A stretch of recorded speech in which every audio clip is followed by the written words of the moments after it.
आज मैं Bharatiya Samaj BA part first year का चैप्टर शुरू कर रही हूँ। भारतीय समाज का पहले हम पाठीय परिदर्श के बारे में चर्चा करते हैं। तो समाजशास्त्र एक विशिष्ट सामाजिक विज्ञान है जो समाज का क्रमबद्ध और व्यवस्थित अध्ययन करता है। इस क्रमबद्ध एवं व्यवस्थित अध्ययन का उद्देश्य समाज की संरचना और परिवर्तन को समझना है। जहाँ समाजशास्त्र में भारतीय समाज का अध्ययन किया जाता है, उसका भी उद्देश्य भारतीय समाज की संरचना तथा उसमें होने वाले परिवर्तनों का वैज्ञानिक विधि से अध्ययन करना होता है। तो शोध पद्धतियों को वैज्ञानिकों ने दो प्रकारों में बांटा है, व्यवहारिक या हम इसको बोल सकते हैं क्षेत्रीय, और दूसरा है सैद्धांतिक एवं पाठीय। सैद्धांतिक शोध का एक उप प्रकार पाठीय परिदर्श होता है। पाठीय परिदर्श में समाज से संबंधित जो कुछ लिखित सामग्रियां हैं, मतलब जो लिखी जा चुकी है, उसका अध्ययन करके हम समाज की संरचना, प्रकार्य, परिवर्तन आदि को समझने का प्रयास करते हैं। पाठीय जैसा नाम से स्पष्ट है, ये जो पाठों में है, जो लिखित रूप में है, वो सामग्रियों से जब हम समाज का अध्ययन करने की कोशिश करते हैं तो वो पाठीय परिदर्श होता है। इसी प्रकार से व्यवहारिक शोध पद्धति के एक उप प्रकार क्षेत्रीय परिदर्श में समाज का सर्वेक्षण करके उसकी संरचना एवं कार्यों को समझने का प्रयास किया जाता है। भारतीय समाज के पाठीय तथा क्षेत्रीय परिदर्श को समझने से पूर्व इन दोनों पद्धतियों के अर्थ एवं महत्व को समझना बहुत आवश्यक होता है। तो हम पाठीय परिदर्श का अर्थ समझते हैं, यानी मीनिंग ऑफ टेक्सचुअल व्यू। तो पाठीय परिदर्श में समाज से संबंधित उपलब्ध लिखित सामग्रियों का गहन अध्ययन किया जाता है एवं लिखित सामग्रियों से ही समाज का सत्य, प्रमाणित, विश्वसनीय चित्र प्रस्तुत किया जाता है। पाठीय परिदर्श उन्हीं समाजों में तैयार करना संभव है जिन समाजों का लिखित साहित्य उपलब्ध है। बिल्कुल सही है, क्योंकि जब तक हम लिखित साहित्य के आधार पर ही किसी समाज का अध्ययन कर रहे हैं और जब तक हमें उसकी लिखित सामग्री उपलब्ध नहीं होगी तो हम समाज के बारे में अध्ययन नहीं कर सकते हैं। क्योंकि पाठ्य का अर्थ होता है पाठ या लिखित सामग्री से संबंधित होना। वह सामग्री जो पाठ संबंधी, पाठ विषयक, पाठगत या पाठालोचक है, पाठ्य सामग्री कहलाती। पाठ्य सामग्री के जो प्रमुख स्रोत हैं वो धर्म ग्रंथ होते हैं, उपनिषद होते हैं, पुराण, स्मृतियाँ, महाकाव्य, ऐतिहासिक एवं समसामयिक ग्रंथ, संबंधी लाक्ष्य, विदेशियों में लिखित जो सामग्री उपलब्ध है या लिखित साहित्य भी हम कह सकते हैं, उन स्रोतों के आधार पर इसे तैयार किया जाता है। तो पाठ्य परिदर्श के शब्दकोश में अनेक जो अर्थ दिए जाते हैं, जैसे दृश्य हो गया, तस्वीर, दृष्टिकोण, नज़र, अवलोकन, पर्यवेक्षण, विचार, आशय या अभिप्राय। यहाँ पर परिदर्श से तात्पर्य है दृश्य यानी तस्वीर या वस्तु स्थिति से लगाया जाता है। तो पाठ्य परिदर्श से तात्पर्य है समाज की संरचना एवं परिवर्तन की वास्तविक स्थिति का वर्णन एवं व्याख्या करना। समाज का पाठ्य परिदर्श ऐतिहासिक एवं अऐतिहासिक दोनों प्रकार का हो सकता है, क्योंकि विशुद्ध जो अनुसंधान होता है उसमें पाठ्य सामग्री का अंतः वस्तु विश्लेषण करके हम समाज से संबंधित तथ्यों, आंकड़ों, विशेषताओं आदि को ज्ञात करके समाज के परिदर्श को तैयार करते हैं। इसका संबंध भाषाई अभिव्यक्तियों एवं लिखित संचार के साधनों से होता है। यह गुणात्मक, वस्तुनिष्ठ, व्यवस्थित अंतर वस्तु विश्लेषण पर आधारित होता है तथा इसका प्रयोग ऐतिहासिक लिखित सामग्री के आधार पर सामान्यीकरण या परिदर्श तैयार करने के लिए किया जाता है। तो इस प्रकार पाठ्य परिदर्श का जो उद्देश्य है उसको हम समझते हैं।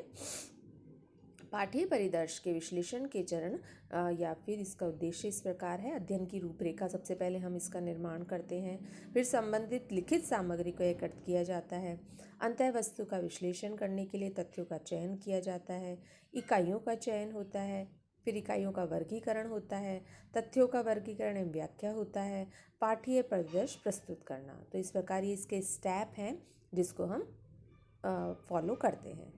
समाज का पाठ्य परिदर्श ऐतिहासिक तथा अऐतिहासिक दोनों प्रकार का हो सकता है। समाज के लिखित जो साहित्य पर आधारित अध्ययन ऐतिहासिक पाठ्य परिदर्श कहलाता है। अब पाठ्य परिदर्श का अध्ययन निम्न दो भागों में बांट सकते हैं, जैसे भारतीय समाज की पाठ्य सामग्री के स्रोत, भारतीय समाज का पाठ्य परिदर्श।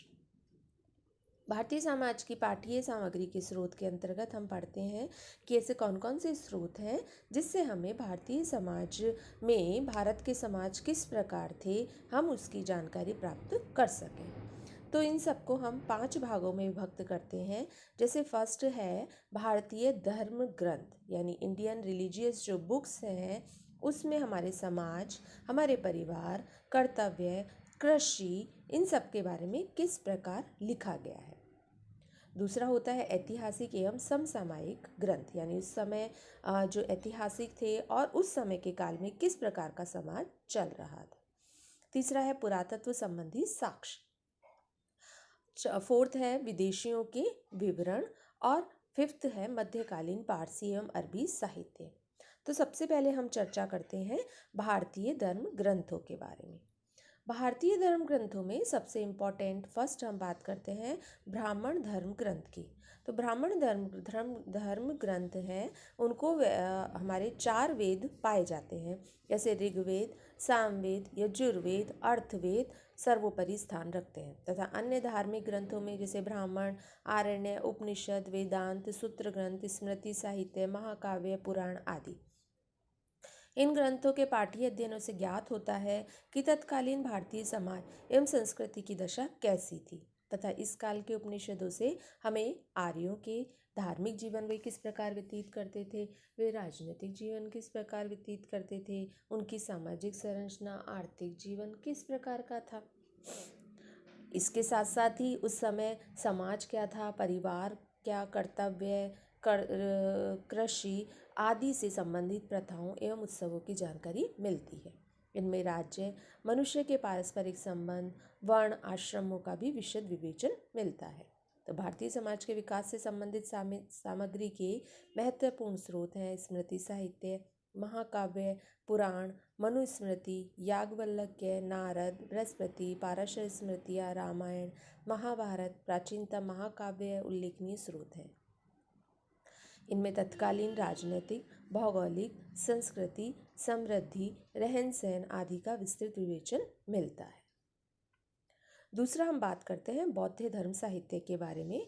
तो विशाल बौद्ध साहित्य में पिटक, जातक, पाली, संस्कृति, बौद्ध आदि का भी उल्लेख है। जैसा कि हमने पहले भी सुना है कि त्रिपिटक होते हैं बौद्ध धर्म ग्रंथों के 3, उसमें फर्स्ट है विनय पिटक, सुत्त पिटक एवं अधिधम पिटक। तो इन सब में उपनिषद, सिद्धांत, दर्शन, भिक्षुणों के दैनिक जीवन, आचार विचार, विधि, निषेध आदि का भी विवेचन मिलता है।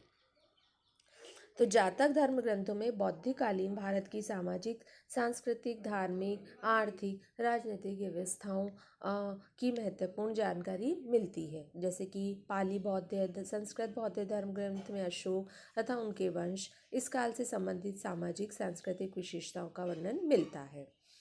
इसी प्रकार से बौद्ध धर्म ग्रंथ महावस्तु, ललित विस्तार, बुद्ध चरित्र, सौंदर्यानंद काव्य, दिव्यानंद, मंजूश्री, मूलकल्प आदि इन महत्वपूर्ण ग्रंथों में महात्मा बुद्ध का जीवन, सिद्धांत, कथाओं, मौर्यों के पूरे से लेकर हर्ष के समय की राजनीतिक घटनाओं का वर्णन मिलता है।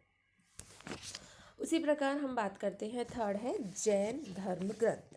तो ईसा की प्रथम शताब्दी से 6ठी शताब्दी तक के काल में अनेक जैन धर्म ग्रंथों का उल्लेख हुआ, जैसे परिशिष्ट पर्व हुआ, भद्रपाहु चरित्र हुआ, जैन आगमन ग्रंथ हुआ, अनेक व्याख्याएं, टीकाओं की रचना की गई।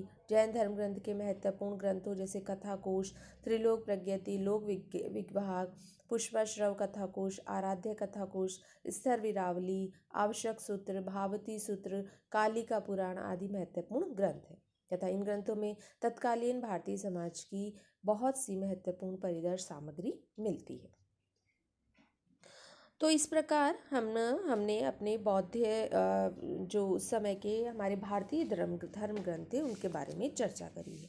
दूसरा है ऐतिहासिक एवं समसामयिक ग्रंथ, यानी कि उस समय ऐतिहासिक कौन कौन सी रचनाएं हुई, जैसे पारणी की अष्टाध्यायी, कौटिल्य के अर्थशास्त्र, पतंजलि की महाशय, गार्गी की संहिता, स्वप्न वास दत्ता, संगम साहित्य, मुद्रा राक्षस, मत विलास प्रहसन, हर्ष चरित्र, कल्हड़ की राजतरंगिणी आदि अनेक जो समय साहित्य मिलता है इन ग्रंथों में भारत के कई स्थानों की जातियाँ, समाजों की शासन पद्धतियाँ, सामाजिक जीवन, आर्थिक दशा, कानून आदि का विवेचन मिलता है। इसी प्रकार कौटिल्य अर्थशास्त्र ऐसे ग्रंथ उदाहरण हैं। संगम साहित्य में द्रविड़ संस्कृति, आर्य संस्कृति का प्रभाव एवं दोनों के समन्वय से मिश्रित संस्कृति का भी प्रभाव हमें देखने को मिलता है। इससे आगे की चर्चा हम नेक्स्ट क्लास में करते हैं। धन्यवाद।